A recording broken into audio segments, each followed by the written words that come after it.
एक किसान जो है वो देश में तरक्की के लिए बहुत ज़्यादा ज़रूरी है और उसी के साथ-साथ जो एक टीचर होता है, जो एक अध्यापक होता है, वो काफ़ी ज़्यादा उम्मीद जो है लोगों में, बच्चों में जगाता है कि जब भी आप बड़े होंगे तो देश के लिए तरक्कियों के रास्ते जो हैं वो खुलेंगे। और जब फार्मर और टीचर, एक जो किसान है और एक अध्यापक जब दोनों साथ में मिल जाते हैं तो देश की तरक्की होनी ये बिल्कुल ही ज़रूरी हो जाती है और निश्चित ही होती है। और उसी कड़ी में हमारी शेर Kashmir university of agriculture sciences and technology काफ़ी समय से काम कर रही है कि अध्यापक और जो टीचर्स, जो फार्मर्स हैं, वो साथ में जुड़कर ऐसे जम्मू कश्मीर और देश की डेवलपमेंट करें जो कि दुनिया में एक मिसाल बन जाए। और आज हम इसी चीज़ पर बातचीत करेंगे। हाल ही में नए हमारे जम्मू कश्मीर शेर कश्मीर यूनिवर्सिटी को नए वाइस चांसलर साहब मिले हैं, डॉक्टर JP शर्मा साहब। सर, आपका स्वागत है। थैंक शर्मा साहब, सबसे पहले आपने एक्सटेंशन में काफ़ी बड़ा काम किया है, लगातार आप करते रहे हैं। जम्मू आने का जब आपको मौका मिला कि जम्मू में शेर Kashmir university of agriculture sciences and technology में आप वाइस चांसलर के तौर पर भेजे गए, क्या विज़न आप लेकर यहाँ पर आए थे? किस तरह से आपने सोचा कि जम्मू जो है उसे एक्सप्लोर किया जाएगा और उसे एक्सप्लॉइट कर कर दुनिया के सामने पेश किया जाएगा? देखिए, जब तक हमारी रिसर्च हमारे क्लाइंट तक नहीं पहुंचती, अल्टीमेट यूज़र तक नहीं पहुंचती, तो हमारी सफलता नहीं होती, चाहे हम किसी भी तरह की कितनी भी अच्छी टेक्नोलॉजी जनरेट करते रहें। तो मेरी पहली प्राथमिकता थी कि जो रिसर्च यहाँ पर हुई है, जो प्रोडक्ट यहाँ डेवलप हुए हैं, उनको किसानों तक कैसे पहुँचाया जाए। पहला हमारा तंत्र है, जो फ्रंट लाइन जिसको हम कहते हैं, वो है हमारा कृषि विज्ञान केंद्र। जी। और जो 10 ज़िले हैं यहाँ पर, 10 ज़िलों में से 7 ज़िलों में ऑलरेडी हमारे कृषि विज्ञान केंद्र हैं। और मुझे बताते हुए बड़ी हर्ष होता है, खुशी होती है। मैं सभी जगह गया हूँ और उनकी परफॉर्मेंस बहुत ही अच्छी है और किसानों से वो बहुत अच्छी तरह से जुड़े हुए हैं। तो मेरा एक सबसे पहली प्रायोरिटी थी कि KVKs को फर्दर स्ट्रेंथन किया जाए, जो आज की रिक्वायरमेंट है किसानों की। दूसरा जो एक तंत्र है, हमारा इंटरनल रिसर्च और टीचिंग वो है, लेकिन दूसरा एक पैरेलल सिस्टम है, स्टेट डिपार्टमेंट। वो हमारे राइवलरी नहीं होनी चाहिए, कम्पिटिटर नहीं है, वो सप्लीमेंट्री एंड कम्प्लीमेंट्री हैं ईच अदर। उनकी कुछ स्ट्रेंथ है, हमारी स्ट्रेंथ टेक्नोलॉजी है, उनकी स्ट्रेंथ है इंफ्रास्ट्रक्चर है, ग्रास रूट लेवल पे उनकी प्रेजेंस है। तो यदि हम दोनों मिलके काम करें, क्योंकि हमारा क्लाइंट एक ही है, तो हमारा जो इफ़ेक्ट है, इम्पैक्ट है, वो ज़्यादा होगा। तो दूसरी मेरी प्राथमिकता रही कि उनके साथ में इफ़ेक्टिव फंक्शनल लिंकेजेस कैसे डेवलप किए जाएं। एक तीसरी संस्था है, हर ज़िले में होती है, वो है नाबार्ड। तो यहाँ CGM जो नाबार्ड, वो भी श्रीवास्तव साहब नए आए थे, तो मैंने उनसे भी एक्सप्लोर किया और उनके साथ यहाँ उनके DGM, AGM, CGM सब यहाँ आए। मतलब सब संभव है, यदि आप चाहें तो संभव है। यदि आप वहाँ बैठे रहें और ना उनसे बात करें, ना वो आपसे बात करें, तो यहाँ सब आए, हमने रिक्वेस्ट किया और हमारे वैज्ञानिकों ने यहाँ 14 प्रोजेक्ट उनके सामने रखे। उसमें से हमें उम्मीद है 1-2 तो वो यहीं अप्रूव कर गए कि ये अप्रूव्ड है। कुछ और हैं, 4-5-6 और हो सकते हैं, तो जिससे बाहर से प्रोजेक्ट हमारे पास आएंगे। कुछ बड़े प्रोजेक्ट हैं 5-6 करोड़ के, वो कैपेक्स बजट होता है नाबार्ड के थ्रू, तो वो भी हमने सबमिट किए हैं। तो हम इन तीनों डिपार्टमेंट के साथ में मिलके, उसके अपना जो नाबार्ड है उनके साथ में मिलके, जो भी जो घटक हैं और जो लोकल यूनिवर्सिटीज़ हैं, उनसे भी हम संपर्क साध रहे हैं। जैसे आयुष मिनिस्ट्री का यहाँ पर वो है, अब उनके पास में रिसोर्सेज हैं। हमारे यहाँ भी काम चल रहा है मेडिसिनल एंड एरोमेटिक प्लांट पे, तो हमने एक कार्यक्रम किया था हेल्थ से रिलेटेड, तो उनको बुलाया था। फिर हमने सोचा कि कुछ संभावनाएं बन सकती हैं क्या इनके साथ, तो MOU करीब करीब वो जो है फाइनल हो चुका है। तो उनको भी हम साथ में लेके, कहने का मतलब है कि इस रीजन में जो भी संस्थाएं विकास से जुड़ी हुई हैं, सब मिलके काम करें। तो ये हमारी सोच है। शर्मा साहब, ये भी देखा गया कि जम्मू एंड कश्मीर को कहा जाता है कृषि प्रधान देश है, काफ़ी इस यहाँ कोशिशें की गई। आपको क्या लगता है कितनी कोशिशें अभी तक सफल हुई हैं और किस तरह के प्रयास आप करने वाले हैं कि जो फार्मर है उसको अल्टीमेटली फ़ायदा हो? ये इसमें कोई दो राय नहीं है कि यहाँ की जो जलवायु है उसमें काफ़ी वेरिएशन है। बायोडाइवर्सिटी यहाँ बहुत है, एक ही रीजन में तरह तरह की जलवायु आपको, वो आप उसको प्रॉब्लम भी कह सकते हैं और आप उसको अपॉर्चुनिटी भी कह सकते हैं, यदि आप ये आइडेंटिफाई कर लें कि इस क्षेत्र में क्या हो सकता है। तो यहाँ मैंने महसूस किया कि डाइवर्सिफिकेशन की ज़रूरत है, क्योंकि जो जैसे एक एवरेज लैंड होल्डिंग 1 एकड़ की है, जिसमें 25% ही इरीगेटेड है, 70-75% रेनफेड है, उसमें कुछ कंडी एरियाज हैं, ड्राई लैंड है, तो ये स्थिति है। लेकिन इसमें भी चीज़ें जो है हम ये पता कर लें कि जो कंडी एरिया है वहाँ क्या हो सकता है। वहाँ जो मेडिसिनल एरोमेटिक प्लांट हैं, जीरोफिटिक प्लांट जो हैं, जिसमें वाष्पीकरण कम होता है, पानी की ज़रूरत कम होती है, तो वो यहाँ बहुत अच्छी हो सकती हैं। और यहाँ माना जाता है कि यहाँ की जो ओवरऑल जलवायु है तो उसमें फूड क्वालिटी बहुत अच्छी है। राजमा कहीं और आप पैदा करें वो उतना अच्छा राजमा नहीं होगा, बासमती आप कहीं और पैदा करें वो देहरादून में अच्छा होता है, आपका तरावड़ी क्षेत्र है उसमें होता है, राजमा हर्सिल है उत्तराखंड में वहाँ होता है, उसी तरह से राजमा यहाँ होता है। तो उसमें तो बात हो रही है जीआई टैग की भी बात हो रही है कि इसको वो किया जाए। तो ज़रूरत इस चीज़ की है उसको आइडेंटिफाई किया जाए, जो कंस्ट्रेंट है उसको अपॉर्चुनिटी में कैसे कन्वर्ट किया जाए। अब जैसे एक तलवारा बेल्ट है, मुझे यहाँ के वैज्ञानिक लेके गए थे, ऑर्गेनिक की बहुत बड़ी संभावना है और वहाँ हो रहा है और वो क्षेत्र बढ़ भी रहा है। डेयरी की यहाँ बहुत बड़ी संभावना है। एक गांव में मैं गया था, क्या फार्मर का नाम हंसराज या ऐसे ही कुछ था, 200 गज ज़मीन में उन्होंने 24 एनिमल रखे हैं, 200 गज ज़मीन में, और रोज़ाना जो है 15,000 रुपये की उनकी मिल्क की सेल है। एक टाटा 407 रख रखी है, 2 लड़के रख रखे हैं, एक लड़का उनका फ़ौज में है, खुद भी ग्रेजुएट हैं, एक लड़का भी पढ़ाई कर रहा है। तो वो मैंने कहा कि यदि 15,000 की सेल डेली है और वो बेचने ऐसे नहीं कि यहाँ वहाँ बेचने जा रहे हैं, ऑलरेडी उनका फिक्स्ड है कि इसे डिलीवर करके आना है, बस डिलीवर करके आना, ऑलरेडी से अनबद्ध है। तो उसका 40% भी प्रॉफिट मान लिया जाए तो 6,000 रुपये उनकी नेट प्रॉफिट पर डे है। तो कितना हो गया एक महीने में। ऐसा कौन सा व्यवसाय है या कौन सी ऐसी पद है जिसमें इतनी कमाई हो। तो वो 200 गज ज़मीन में। तो अब हम ये कहें कि साहब यहाँ तो छोटे किसान हैं, तो छोटे किसान गेहूं धान से तो उसका कुछ होगा नहीं, उसमें इस तरह के डाइवर्सिफिकेशन की ज़रूरत है। मैं एग्जांपल दे रहा था फिशरीज़ का, यानी कि 6 लाख रुपए 1 एकड़ में आमदनी ग्रॉस इनकम हो सकती है यदि उसका हम रेट जो है 200 रुपये किलो मछली का माने। 6 लाख में से आप आधी मान लीजिए कि उसकी कॉस्ट ऑफ प्रोडक्शन, जबकि आधी होती नहीं है ना। तो 3 लाख रुपए 1 एकड़ में। अब ऐसा कौन सी खेती है जो इसमें ये 3 लाख रुपए आप कमा सकते हो। तो वो हमारा किसान क्या ले रहा है, गेहूँ धान। गेहूँ धान से पता लगा कि वो 1 हेक्टेयर में 15-20 कुंटल ही हुआ, उसमें से भी उसकी कॉस्ट निकाल दीजिए तो 30,000 का भी टोटल प्रॉफिट नहीं हुआ, 40 का नहीं हुआ, इसमें आपको लाखों रुपए में हो रही है। तो वो एक चेंज है। जैसे मैंने बताया यहाँ एक हमारा इंटीग्रेटेड फार्मिंग सिस्टम है, 1 एकड़ ही है, वो 1 हेक्टेयर है, यानी 2.5 एकड़ है, उसमें से नेट इनकम जो है 3,20,000 की हो रही है।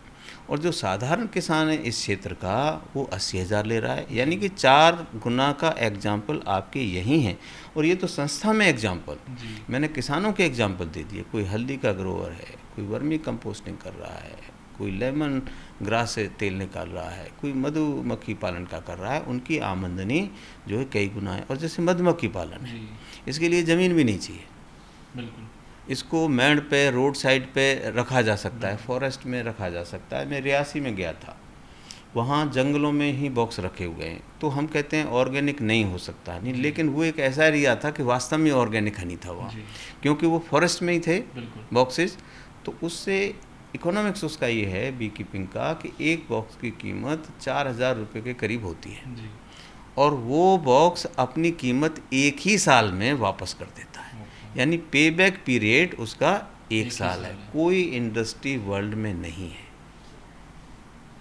हो सकता है आईसीटी वगैरह में कुछ हो, या ये जो गूगल ये चल गए इनमें हो, लेकिन कोई प्रोडक्ट बेस्ड ऐसी कोई इंडस्ट्री नहीं है कि आपने लगाई और आपकी कीमत जो है पूरी अदा 1 साल में हो जाए, यानी अगले साल से पूरा नेट प्रॉफिट। यानी 50 बॉक्स रख रखे हैं, 1 से 4,000 मिल रहा है, तो 2 लाख रुपए बिना ज़मीन के। और जिसमें ये बक्से रखे जाते हैं जिस ज़मीन में, वहाँ 15% 20% प्रोडक्शन बढ़ जाता है क्रॉस पॉलिनेशन के कारण, वो एक पौधे से दूसरे पे बैठती हैं। तो ऐसे बहुत सारे रोज़गार हैं, हमें उनको आइडेंटिफाई करके उनको जो है प्रमोट करना है। जी। ये एक प्रमोशन के लिए किस तरह के प्लान्स जो हैं आपके हैं, क्योंकि जिस तरह से आपने कई सारी स्टोरीज़ हमें बताई, या ऐसी स्टोरीज़ हैं कई सारे लोग उसे जानेंगे तो शायद मोटिवेट होंगे कि हमें ऐसा करना है। इन स्टोरीज़ को उन लोगों तक कैसे पहुंचाया जाएगा, क्या कम्युनिकेशन के सोर्स जो हैं वो अपनाए जाएंगे ताकि उन लोगों को पता चले? देखिए, इसमें 2 अप्रोचेज़ हम करेंगे। कम्युनिटी मोबिलाइजेशन की बात है। इंडिविजुअली फार्मर प्रोड्यूसर हो सकता है, लेकिन वो प्रोसेस भी करे, वो डब्बाबंदी भी करे, मार्केटिंग करे, एक्सपोर्ट करे, वो उसकी बस की नहीं है। कुछ को छोड़ के जो बहुत ही कैपेबल हैं, रिस्क ले सकते थे, कर भी रहे हैं, पर वो 0.01% ऐसे किसान होंगे कि जो पूरी चेन है वो करते हों, बाकी तो प्रोडक्शन पे ही ख़त्म हो जाता है। अब बात हो रही है प्रोडक्शन से प्रॉफिटेबिलिटी की। प्रोडक्शन इतना इम्पोर्टेंट नहीं है जितना उसकी प्रॉफिटेबिलिटी होने की है।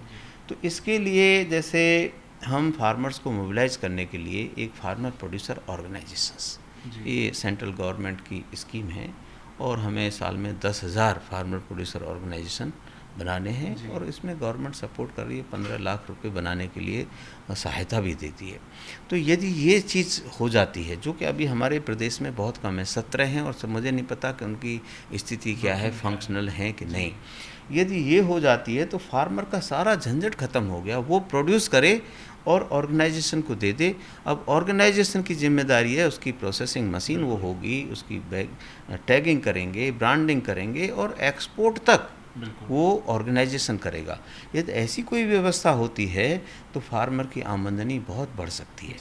फार्मर अपने लेवल पे भी community and commodity based processing centre खोल सकते हैं, लेकिन उसके लिए भी अगेन ज़रूरी है कि जो हमारे केवी के हैं वो फार्मर्स को इस चीज़ के लिए मोबिलाइज़ करें, है ना। अब जैसे आपका यहाँ मैं बता रहा था लेमन ग्रास का या हल्दी का, तो वो एक संघ बना के कि भाई हल्दी प्रोसेसिंग संघ है ये, हल्दी प्रोसेसिंग प्रोड्यूसिंग एंड प्रोसेसिंग, ये तो वो उसको फिर सब संभव है। मेरा 1 क्विंटल हुआ, उसका 2 क्विंटल हुआ, सबकी प्रोसेसिंग इकट्ठी होगी, मशीनरी होगी, उसकी बाकायदा लेबलिंग होगी, ब्रांडिंग होगी, उसके जाएगी। मैं आपको एक छोटा सा उदाहरण दूँ, लाहौल स्पीति है हिमाचल प्रदेश में, बड़ा कठिन वो जगह है, और वहाँ महीने में 2 ही महीने, साल में 2 महीने ही रास्ता खुलता है, और वो भी अनसर्टेन है कब खुलेगा। तो मैं वहाँ एक बार गया ऑफिशियली, मैं सेंट्रल पोटैटो रिसर्च इंस्टीट्यूट में था, तो वहाँ मैं गया था। अब वो पहले तो पहुँचे ही बड़ी मुश्किल से, बड़े रास्ते रोहतांग पास होके जाता है। फिर मैं रास्ते में सोच रहा था कि ये तो देश का सबसे गरीब क्षेत्र होगा, क्योंकि जब खुलता ही 2 महीने है तो कैसे इसका काम होता होगा। वहाँ पता लगा कि वो तो देश का सबसे संभ्रांत वो है। पता लगा कि वहाँ सिर्फ 2 ही क्रॉप होती हैं, अब ज़्यादा होने लगे, कुछ फ्रूट भी होने लगे। एक आलू होता है, एक मटर होती है, और जो वहाँ का आलू है वो वायरस फ्री होता है। आलू में सबसे बड़ी प्रॉब्लम है वायरस की। वायरस फ्री होता है क्योंकि इतनी ऊंचाई पे है, इरिगेशन की ज़रूरत ही नहीं होती वहाँ, क्योंकि वो जो बर्फ़ पिघलती है उसकी ही नमी से वो खेती होती है। तो फिर मेरे जब दिमाग आया कि भाई ये तो किसान छोटे छोटे हैं, ये मार्केटिंग कैसे करते हैं। पता लगा उन्होंने लाहौल पोटैटो ग्रोवर्स एसोसिएशन बनाया है, और किसान का काम है सिर्फ प्रोड्यूसर, वो अपना 10-20 कुंटल जो है उसको एसोसिएशन को दे देगा। जब रास्ता खुलता है तो हज़ारों ट्रक रात दिन चलते हैं और मनाली ला के उसे रखते हैं, वहाँ उनके बड़े बड़े स्टोर हैं, और उनके जो लीडर्स बैठे हुए हैं एसोसिएशन के जो चुने हुए, वो पूरे देश में मार्केटिंग करते हैं। आसाम तक जाता है, वेस्ट बंगाल तक जाता है। अब आप ये सोच लीजिए, एक इंटरवेंशन से, एक सोच से लाहौल स्पीति का आलू वेस्ट बंगाल जा रहा है, जबकि हमारे किसान जो हैं वहीं उगा के वहीं खेत में बेच देते हैं, या तो ज़्यादा किसी ने कोशिश की तो टाउन तक ले गए। तो ये जब संभव है मार्केटिंग वगैरह, जब आप कलेक्टिव एसोसिएशन बनाएंगे, कलेक्टिव मार्केटिंग के एफर्ट करेंगे, तो हमारा दोनों तरह से होगा। एक हम फार्मर प्रोड्यूसर ऑर्गेनाइजेशन बनाने में मदद करें सरकार के साथ में, केवी के करें, और दूसरा जो है कोशिश करेंगे commodity and community based processing centre, जहाँ जिस चीज़ की गुंजाइश है। जैसे ऑर्गेनिक प्रोड्यूस होता है तो ऑर्गेनिक प्रोड्यूस का वहाँ पर उसको ब्रांड कराएं हम। अभी तलवाड़ा का ब्रांड नहीं बना, वो है, वो प्योर, वो है, ऑर्गेनिक है, लेकिन उसका ब्रांड नहीं हुआ। अब्दुलिया एक गांव है जहाँ मिल्क केक पूरा फेमस है, वो यदि उसको ब्रांड किया जाए तो लाइक बीकानेर और ये सब और जो चीज़ थी उस तरह का बन सकता है, लेकिन वो अपने ही प्रयास कर रहे हैं। तो मैंने केवीके वालों से कहा, RS-पुरा में कहा कि भाई आप इनको जो है कोशिश करिए, एक तो जगह हम इनको यहाँ दे दें, एग्रीकल्चर डिपार्टमेंट से दिलवा दें, और हम इनको कैसे माध्यम से, मीडिया के माध्यम से, प्रिंट मीडिया के माध्यम से, एग्जीबिशन के माध्यम से उसको कैसे ब्रांड को जो है नेशनल लेवल पे ले जाएं। एक वहाँ दिल्ली में एक लेडी थी उसका अचार बनाती थी वो, तो उसका जो अचार था वो 5 किलो से उसने शुरू किया, लेकिन उसको कोई मार्केट या प्लेटफॉर्म ऐसा नहीं मिला था। पूसा इंस्टीट्यूट ने, IRI ने डिफरेंट प्लेटफॉर्म पे उसको प्रमोट किया, कहीं अवार्ड मिले, ये हुआ वो हुआ। ये योजना हम यहाँ भी शुरू करने वाले हैं, जो हमारा कृषि विज्ञान मेला होगा, हमारा कन्वोकेशन होगा, फाउंडेशन डे होगा, हम फार्मर्स को जगह देंगे, उनको टाइम देंगे, वो अपनी चीज़ों को यहाँ रखें, उनको अवार्ड देंगे, उनको रिकॉग्नाइज करेंगे, जिससे दूसरे किसानों को भी प्रोत्साहन मिले कि ये अगली बार मुझे भी मिल सकता है। और जो सक्सेसफुल किसान हैं, जिनकी आमदनी ऑलरेडी 2 गुना 3 गुना 4 गुना हैं, उनके सफल प्रयासों को कैसे रेप्लिकेट किया जा सकता है, वो हमारा प्रयास होगा।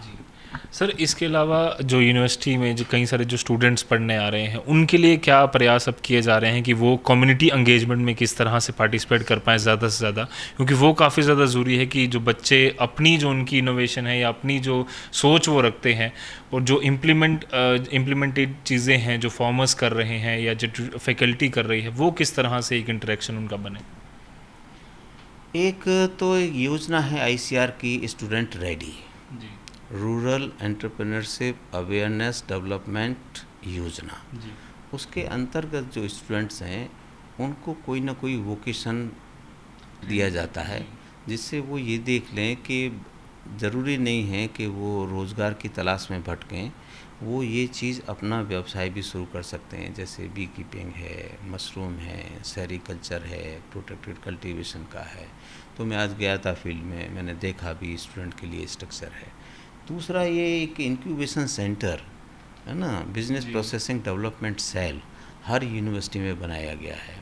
एक मिनिस्ट्री का RKVY की योजना है रफ्तार करके, वो हमारे यहाँ भी एग्री बिजनेस डिवीज़न में है। तो उसमें भी प्रमोट किया जाता है जो यूथ हैं, चाहे वो ग्रेजुएट हों, यहाँ के हों, कहीं के हों और भी हों, तो वो कोई अपना आइडिया का पोषण करना, इंक्यूबेशन में तो पोषण करना। मैं जस्ट एक वाइल्ड आइडिया लेके आया कि ऐसा कर सकते हैं, तो उसको लोग जो है हेल्प करते हैं कि इसको प्रोजेक्ट में कैसे कन्वर्ट किया जाए। उसको फाइनेंशियल सहायता MSME से दिलाना या बैंक से दिलाना, फिर उसके बिजनेस को एस्टैब्लिश करने। अब जो प्रयास हो रहे हैं, सारा ये हो रहा है कि how to convert job seekers into job creator. अभी तक हमारी जो शिक्षा प्रणाली थी उसमें एम्प्लॉयमेंट की ही बात थी, सेल्फ एम्प्लॉयमेंट की कोई बात थी नहीं। तो जब भी कोई ग्रेजुएट कोई लाइन लेता था, मेडिकल में जाएं, इंजीनियरिंग में जाएं, वो उसके दिमाग में वो होता था कि जॉब अपॉर्चुनिटीज़ किसमें ज़्यादा हैं। अब वो थोड़ा सा चेंज हो रहा है, क्योंकि जॉब अपॉर्चुनिटीज़ ऑर्गेनाइज सेक्टर में घटती ही जा रही हैं। 92% जॉब अपॉर्चुनिटीज़ अनऑर्गेनाइज सेक्टर में है, 8% सिर्फ ऑर्गेनाइज सेक्टर में है। तो वो भी कमी होती जा रही है। जॉब तो बढ़ना मुश्किल है, लेकिन अब माहौल ऐसा पैदा किया गया है प्रेजेंटली कि जो सेल्फ एम्प्लॉयमेंट अपॉर्चुनिटी है, एंटरप्रेन्योरल अपॉर्चुनिटीज़ हैं, वो बहुत ज़्यादा बढ़ गई हैं। जैसे मैं बी कीपिंग की आपसे बात कर रहा था, वहाँ 500 करोड़ रुपए जो है इसी चीज़ के लिए रखे गए हैं। मेडिसिनल एंड एरोमेटिक प्लांट्स की कोई करना चाहता है, 4000 करोड़ उसके लिए रखे गए हैं। मछली पालन की कोई बात करना चाहता है, उसके लिए 20,000 करोड़ उसमें रखे गए हैं। Infrastructure development, value chain development, processing, इस सब के लिए 1 लाख करोड़ रुपए रखा गया है। संपदा एक स्कीम आई, उसके लिए जो है 6,000 करोड़ रखा गया है। पहले टॉप था टोमेटो ऑनियन पोटैटो, जी। टॉप टू टोटल कर दिया, मतलब सारे फ्रूट्स और वेजिटेबल, क्योंकि वेस्टेज जो मैं बता रहा था 15 से 20% वेस्टेज वो तो होती है ग्रेन्स में, लेकिन हम फ्रूट वेजिटेबल और फ्लावर्स को देखें तो वो वेस्टेज जो है 40%, 50%, 60% भी हो सकती है। अब ये देखिए लॉकडाउन के पीरियड में जी। आपके कश्मीर में कितने अच्छे अच्छे फ्लावर्स थे, एक्सपोर्ट क्वालिटी के थे, और जगह भी वो सब फेंके गए क्योंकि उसमें प्रोसेसिंग का कुछ था नहीं, वैल्यू एडिशन का कुछ था नहीं। टमाटर लोगों ने फेंके क्योंकि साधन बचे नहीं। यदि उस टमाटर को टमाटो प्यूरी बना लेते, केचप बना लेते, तो साल भर आप रख सकते हो। आंवला लोगों का वेस्ट हो गया, आंवला 4 रुपये किलो भी नहीं बिका, 10 रुपये किलो वैसे भी रेट रहता है। आंवला कैंडी बन जाए 400 रुपये हो जाता है। तो इस तरह के ये जो 1 लाख का इंफ्रास्ट्रक्चर डेवलपमेंट है वैल्यू चेन डेवलपमेंट के लिए, कोल्ड स्टोरेज के लिए, अभी तक जो हमारी स्टोरेज फैसिलिटी थी वो सिर्फ 11% थी। 100 किलो पैदा हो रहा है तो 11 किलो को ही रख सकते हैं, उसमें भी 11 किलो में भी जो है 90% से ज़्यादा टोमेटो जो पोटैटो है वही रखा जाता था, यानी 2-3% ही बचता था और कमेंट। अब इसके पे बहुत बड़ा एक इंफ्रास्ट्रक्चर डेवलपमेंट की बात आई है, और ये फूड पार्क की scheme ministry of food processing industry ने लाई है। उसका मकसद ही ये है कि हमारा वेस्ट ना हो हमारा, तो हमें प्रोडक्शन बढ़ाने की ज़रूरत नहीं है। तो cold storage, cold chain development, value addition, इन सब चीज़ों पे बहुत वो है। और हमारा यहाँ भी मैंने आते ही इन डिसिप्लिन्स पे सबसे ज़्यादा जोर दिया, उनको सेंसिटाइज किया कि भाई देखो आपका एग्री बिजनेस सबसे ज़्यादा इम्पोर्टेंट है, आपका जो process food science and technology यहाँ डिपार्टमेंट है वो बहुत इम्पोर्टेंट है, बायोटेक्नोलॉजी हमारे यहाँ बहुत अच्छा डिपार्टमेंट है, वो कैसे fortification, bio fortification, keeping quality कैसे बढ़ा सकते हैं जिससे हमारी क्रॉप्स दूसरे तरह से पैदा हों, जिनकी कीपिंग क्वालिटी अच्छी हो, न्यूट्रिटिव वैल्यू उनकी अच्छी हो, वो हमारे यहाँ बहुत अच्छा डिपार्टमेंट काम कर रहा है। तो जो चीज़ें आज के परिप्रेक्ष्य में ज़रूरत हैं उनको हम प्रायोरिटी पे ले रहे हैं। और जो KVK पे मेरा विशेष रीजनल स्टेशंस थोड़ा कुछ निगलेक्टेड रहे, वहाँ की मैन पावर भी कम है, उसको स्ट्रेंथन करेंगे। 3 KVK जो हमारे बचे हुए हैं उनको हमें खोलना है, जो पोजीशंस हमारी खाली हैं उनको हम आगे ले जाएंगे। तो ये कुछ प्राथमिकताएं आने वाले समय में हो सकता है, और भी चीज़ें आपको अच्छी देखने को मिल सकती हैं। स्क्वैश यूनिवर्सिटी भी जो है वो अब चर्चाओं में रहने वाली है। हाँ, चर्चाओं में शुरू हो गई है, अब आपके माध्यम से भी शुरू हो रही है। तो मुझे आप लोगों का पूरा सपोर्ट चाहिए कि जो हम यहाँ कर रहे हैं वो अल्टीमेटली हमारा क्लाइंट दूर बैठा है, हमारे तार उससे डायरेक्टली नहीं जुड़े हुए हैं। तो मीडिया के माध्यम से, आप लोगों के माध्यम से जो यहाँ के अनुसंधान हैं, जो यहाँ के प्रयास हैं, वो हमारे क्लाइंट तक, फार्मर तक पहुँचें, इसके लिए हम आपके बहुत आभारी होंगे। धन्यवाद सर पूरी बात। तो जिस तरह से JP सर ने कहा कि काफ़ी ज़्यादा कोशिशें हैं कि स्क्वैश यूनिवर्सिटी जो जम्मू की यूनिवर्सिटी है वो इसको ज़्यादा से ज़्यादा जो है वो प्रमोट किया जाए, और यहाँ के जो फ़ायदा कई सारे लोगों को मिल सकता है, फार्मर्स को, स्टूडेंट्स को, आसपास के लोगों को, वो भी मिलेगा। और जम्मू में जो एक्सप्लोर की जानी चाहिए चीज़ें एज एग्रीकल्चर के तौर पर या बाकी सब चीज़ों के तौर पर, वो भी उस पर भी काफ़ी बड़ा काम होने वाला है, और KVK इस पर भी अब ज़्यादा जो है वो गौर किया जाएगा। तो फिलहाल के लिए दीजिए इजाज़त मुझे और मेरे कैमरामैन कमल सिंह को। ऐसी और चर्चाओं के लिए आप यूँ ही बने रहिए द न्यूज़ नाउ के साथ। धन्यवाद।